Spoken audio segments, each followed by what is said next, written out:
আমার তো কতদিনের ইচ্ছা, আমার একটা এমন রাজপ্রাসাদ হবে, আমি রানী হব আর সবার ওপর রাজত্ব করব। সেই বলে ডাইনি পরিরাজ্যের ভিতরে প্রবেশ করলো আর তার জাদু শক্তি প্রয়োগ করতে লাগলো।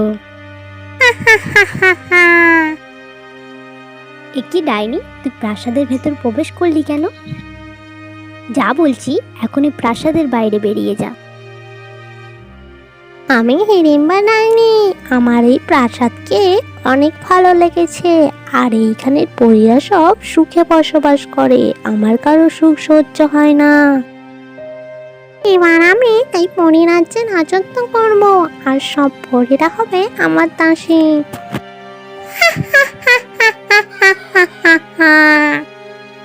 আমি থাকতে এই পরিরাজ্যে তুই কোনো ক্ষতি করতে পারবি না ডাইনি। পরিরানী ও ডাইনির যুদ্ধ শুরু হয়। তখনই সেখানে আসে পরীর ছোট্ট রাজকন্যা।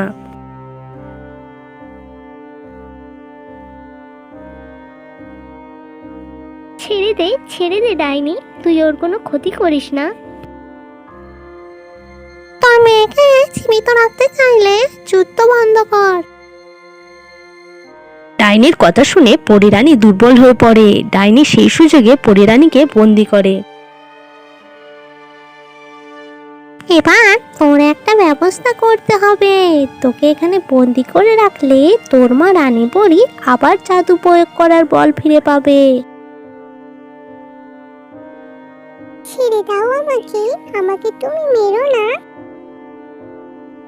না না, তোকে আমি এত তাড়াতাড়ি মেরে ফেলবো না।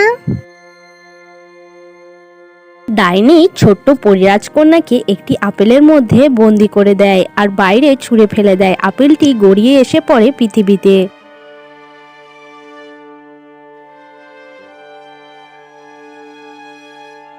এবার আমি এই পরিরাজ্যের রানী, এই পুরো রাজ্য শুধু আমার। হা হা হা। হে ভগবান, এটা তুমি আবার কেমন ভাগ্য লিখেছো, আজও জালে একটাও মাছ পড়লো না। হঠাৎ আকাশ থেকে একটি অদ্ভুত আপেল এসে জেলের সামনে পড়ে। এ কি, এটা কোথা থেকে বললো? এখানে তো কোনো আপেল গাছ নেই। তবে কি ভগবান আমার কথা শুনে এই আপেলটা দিলেন? যাই হোক, এটা নিয়ে আমি এখন বাড়ি ফিরে যাই, গিন্নি দেখলে অনেক খুশি হবে। রামু খুশি হয়ে আপেলটাকে নিয়ে বাড়ি ফিরে যায় আর তার ভিতরেই বন্দি ছিল পরিরাজকন্যার আত্মা।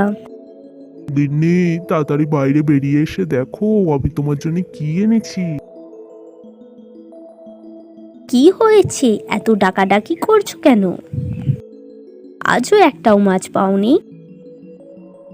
মাছ পাইনি তো কি হয়েছে, দেখো তোমার জন্য একটা অদ্ভুত আপেল এনেছি। এই আপেলটা তো সত্যিই অদ্ভুত, এটা তুমি কোথায় পেলে গো? ওই সব তোমাকে পরে বলবো, এখন তুমি এটা খাও তো দেখি। আপেলটি খাওয়ার কিছুদিন পরই তারা একটি ফুটফুটে কন্যা সন্তানের জন্ম দেয়। গিন্নি, আমাদের মেয়ে তো একদম পরীদের মতো দেখতে হয়েছে, শুধু দুটো ডানা থাকলেই একদম ছোট পরীদের মতো দেখতে লাগতো। তুমি একদম ঠিক বলেছ। হঠাৎ এক পূর্ণিমার রাতে মিনা তার আগের সব কথা মনে পড়ে যায় আর সে তার পরিশক্তি ফিরে পায়। মা, বাবা, আমি কোনো সাধারণ মানুষ কন্যা নই, আমি হলাম একজন পরিরাজকন্যা। এবার আমার সব মনে পড়ে গেছে আর আমি পুনর্জন্ম নিয়ে অনেক শক্তিশালী হয়ে গেছি। এটা কি করে সম্ভব? তুই তো আমাদের সন্তান। একটা শয়তান ডাইনি আমাকে একটি আপেলের মধ্যে বন্দি করে রেখেছিল, তোমাদের জন্য আমি একটা নতুন জীবন পেয়েছি। আর আমার পরিরাজ্যে সব পরীরা এখন বন্দি হয়ে আছে, আমাকে তাদের মুক্ত করতে হবে। দয়া করে তোমরা আমাকে সেখানে যাওয়ার অনুমতি দাও। যা মা, তুই গিয়ে সবাইকে মুক্ত করে আয়। পরিরাজকন্যা পরিরাজ্যে ফিরে যায়। পরিরাজকন্যা জাদু প্রয়োগ করতেই ডাইনি মারা যায় আর সব পরীরা মুক্ত হয়ে যায়। পরিরাজকন্যা পৃথিবীতে ফিরে যায়, তারপর সে মানুষ রূপেই তার মা বাবার সাথে সুখে জীবনযাপন করতে থাকে।